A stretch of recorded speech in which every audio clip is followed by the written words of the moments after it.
some breaking news that we are getting on the broadcast. This is to do with the Bharat Jodo Yatra, and even as the Bharat Jodo Yatra continues, Congress party has now written to the Home Minister Amit Shah regarding Rahul Gandhi's security at the Bharat Jodo Yatra. My colleague Pallavi joins us for more. Pallavi, what has led to this?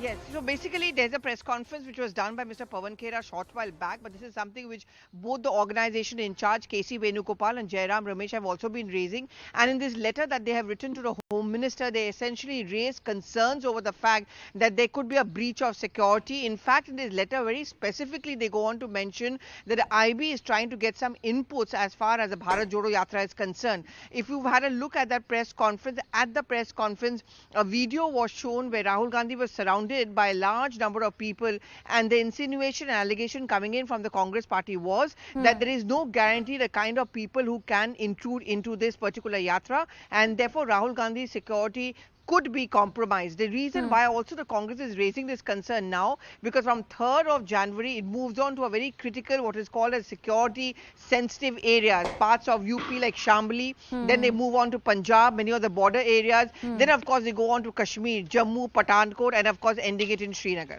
Also, Pallavi, not so long back, there was a video that was tweeted by Amit Malviya of the BJP, where there was Rahul Gandhi on the stage. I believe the yatra was still in Haryana, and BJP was making allegations on his body language, but there were people who had surrounded Rahul Gandhi because obviously the kind of security that he has cannot contain that kind of crowd.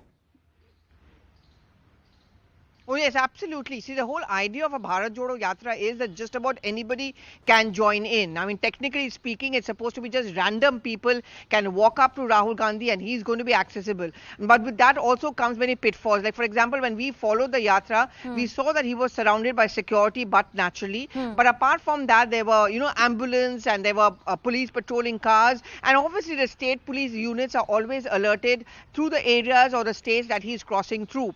But because anyone can join in, there's no control over, for example, the kind of crowd which is there on, say, the rooftops or the buildings he crosses through. That's certainly a security nightmare. It has been, because he's crossed through many of those state areas. Congress is worried that when he goes through Shambhali, some parts of Uttar Pradesh, parts of Kashmir, will security be compromised? And therefore that letter to the Home Minister that there must be an assurance and an assurance given that his security will not be breached. He has that kind of a control over the situation. Very quickly also, with this now comes the question whether he would be allowed to unfurl the national flag at the Lal Chowk as planned on 26th of January, because even over there the security officials have been giving the inputs to the Congress party and trying to cajole them that change the date or don't unfurl the flag, because we cannot be so sure what the security situation can be for him. Also, Pallavi, there can be two things to this. There can be, the BJP asking them to stall the yatra. And the second thing will, of course, be a question raised that why are you asking for security cover now that the yatra has gone from Kanyakumari onwards and come to Delhi? Why only now this sort of demand?